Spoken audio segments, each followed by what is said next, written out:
Dead Art Studios paint and chat. Today we're going to look at my painting. It's right here. It's on OSB board. It's an oil painting. I've been doing it the last couple of weeks. I'm going to talk about the secessionist painter, the symbolist, Gustav Klimt, the Austrian painter. And we're going to title the video From Folk to Forest to Fantasy, because he kind of did all three, and one led to another, to the other, and they bounced back and played a little bit. But before we talk about that, let's have a quick look at the painting. Now I've got OSB board, which is a building material, and at the top and bottom I've got black oil paint that I've layered in with a knitting needle. Where's my knitting needle? I don't have it. I'm not going to use it today. And I've been creating a nice vertical texture going down across this sort of chipboard OSB to create some sort of interesting texture in the black. And then I put this red strip across, which I used tape to achieve, and did the same kind of effect. Now then I was trying to blend and combine, shall we say, this yellow line into it to make it work, and I haven't really managed that, so that's going to be removed or scraped, and it might create a new effect that we find interesting and we can work with, or I might just take it all off. So that's what I'm going to be working on today. Underneath I've started adding white paint to the black. It's been sort of mixing in a bit and making some greys, and I've been swirling it with a knitting needle to create another interesting pattern. The idea of there being maybe a moving mass of people or a crowd, which I want to try and create some perspective for as I move forward with the folks or the crowd or the shapes getting bigger. So the first thing I need to do is basically create a line where I'm going to remove everything, and I'll stand up a bit and make sure it's kind of straight, and then I'm going to push it down and scrape it up just to start getting this paint off. And it's kind of wet from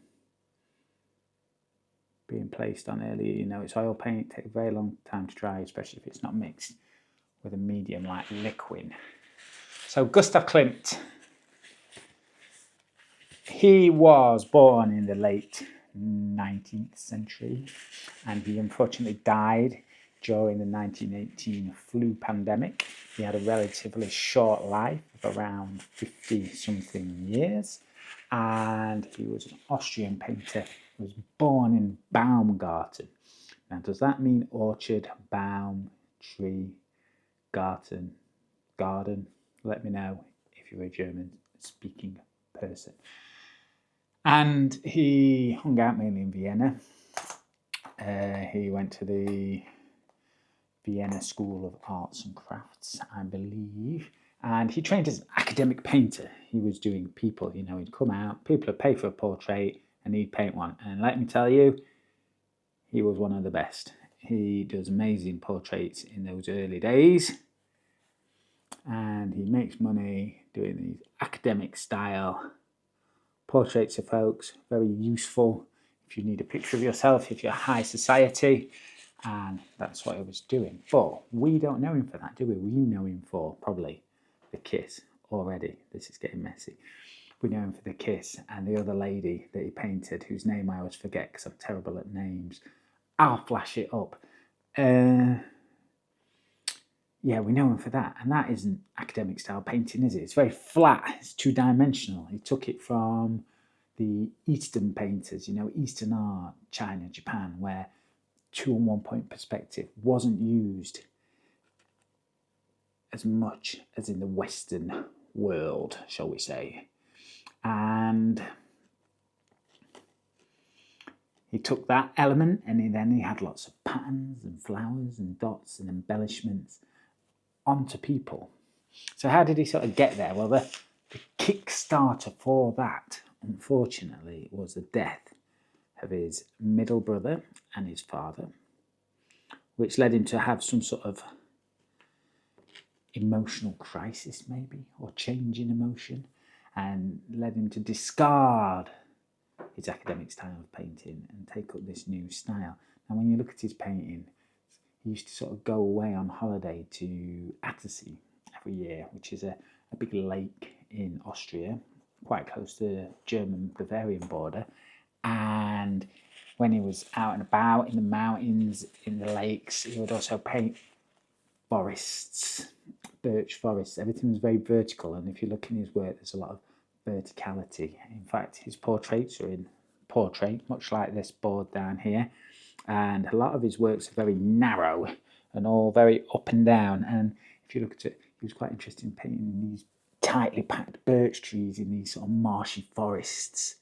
And that is where part of maybe his initial inspiration came for these later paintings, I believe, along with painting flowers and meadows and slowly taking them from having perspective and then flattening them out into more of a mosaic, I'm going to call it, sort of style. He also liked to paint the Attersee itself, the water, and water also was a theme of his later work, which we term as symbolism, and also successionists or successionism. In the Eve and others formed a group in Austria, in Vienna, stating what they thought painting was, and it was more about the freedom of expression and bringing out hidden emotions and thoughts than it was about his earlier work, where you'd go along and basically have your photograph taken in painting form. Let's scrape away. So we're scraping away at the OSB. We're revealing some of the original paint here, and we're making a big old mess. So let's get some more kitchen roll. So a lot of his work is famous for using gold and gold leaf, like the Kiss, and it was very sort of, I don't know, over the top in a way. If you go and see these paintings at the Belvedere just outside Vienna, they're like the only paintings that's actually just dropped my jaw when you see it. You've seen pictures on the internet and stuff, you ain't seen these paintings. And even when I saw Starry Night by Van Gogh and just happened upon it in MoMA, I wasn't floored or blown away. But when I saw these, I was like, whoa. And you're sort of, as you go into the Belvedere, you see some of his portrait paintings from early on, and you're like, my God, this is amazing. Like the level of detail and the skill in which the paintings just kind of blows you away. And then you go into this next room, and they're there, all this gold, and it just drops your jaw. In some of his earlier works, he was making like magazine covers and things for his secessionist exhibitions, and a lot of that sort of had Greek mythology sort of in it, and it'd sort of have like the classical sort of plinths and everything like that, and around that he'd be using gold and embellishing it there. So he was getting it from there as well. So how did he get from folk, people, portraits to fantasy? Well, part of it was the death of his brother and his father, and his belief that he should change his painting style. And then I believe that when he was taking his time in sort of summer and looking at the Attersee and the birch forest around it, that's where it started to come in. You look at a lot of the verticality in his works and the strokes, and also the way he painted the flowers. He started to bring that into these new flattened paintings, where the people's heads and around here, the upper torso and the neck, which he seemed to really like to concentrate on and highlight, they were brought into the works. Water was brought into the works. Obviously, nudes were in the works, and he combined them all together. But I believe that from the folk, he had this nature sort of thing going on in the background, which helped him create this new style and create a sort of fantasy. A lot of people say his work is erotic. I'm not sure I agree with that. I think it's very sensual, and obviously it's exploring the human form and love and relationships and things. I'm not sure I don't know, maybe my sense of what erotic is just different to what their sense is. But for me, it doesn't really bring that so much. It's more about, just humans at their sort of core, at their centre, who they are, maybe, when they're sort of at the most vulnerable, and also when they're with others and in love, or even in nature themselves. He's bringing the flowers and bringing the water into there, and he's mixing it all together. And for me, he's probably my favourite painter, and I would argue he's kind of the greatest painter that's ever lived. But because he was out in Austria and he didn't go out to Paris, like, you know, he wasn't with Matisse and Picasso. He probably could have been. He wasn't with the Dutch and the Dutch painters, you know, or Spain or Italy, where you consider a lot of this to go on. He was in Austria, in Vienna, which obviously is very high society, very cultured. But that's where he kind of stayed. He had his patrons who sort of paid for him to hang out in their big estates and paint family members, and you know, they sort of look after him. And he also had lots of affairs and relationships and everything, but it was all kind of on the down low and very quiet, not like Picasso, who was in the newspapers all the time and everything like that.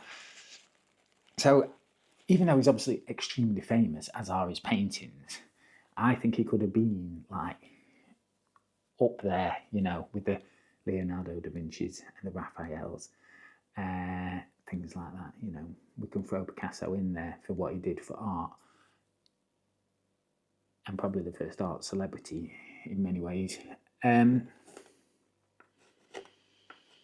So yeah, obviously we all know him. We all think he's super famous. But I think he could have been more, especially if he'd lived past the flu pandemic, which unfortunately was his demise. And you know, it would have been interesting to see what he could have achieved had he carried on past the already massive amount of stuff that he had achieved up until that point.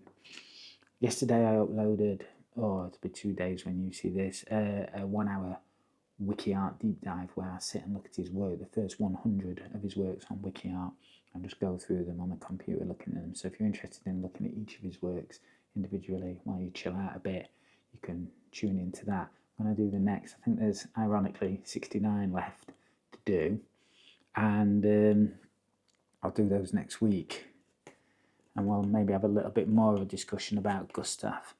And even though this painting here is very much in the sort of high abstract expressionist sort of vein, you know, I think more Rothko and Pollock, which is what we've been talking about recently.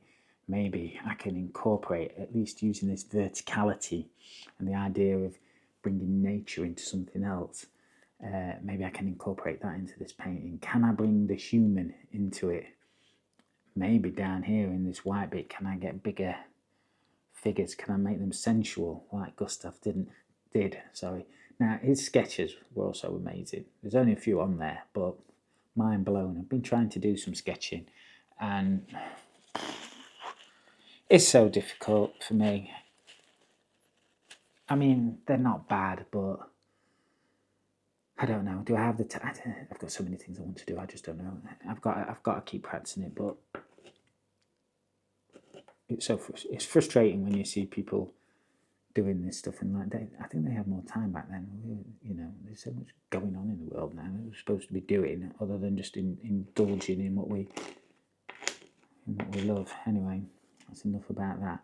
I'm going to scrape off the rest of this paint. Let's have a look at the painting. This yellow remains. I think I'm going to go over it thick like this and put another colour in there. I don't know what colour that's going to be. I've got to have a think about it. So we're going to start again in that vein and redo this bit, try and get it. I think it will just be more of a straight line kind of thing, and then we'll try and bring the interest into this front bit at the front and relate it to the two bits up there somehow, and then maybe leave that there and not overdo this painting. It'll be nice in sort of graphical terms, you know, geometry, stuff like that, and maybe a bit of the more thoughtfulness of symbolism, secessionism in the front here somewhere, if we can get it in. Okay, Dead Art Studios. Paint and chat. Dirty fingers.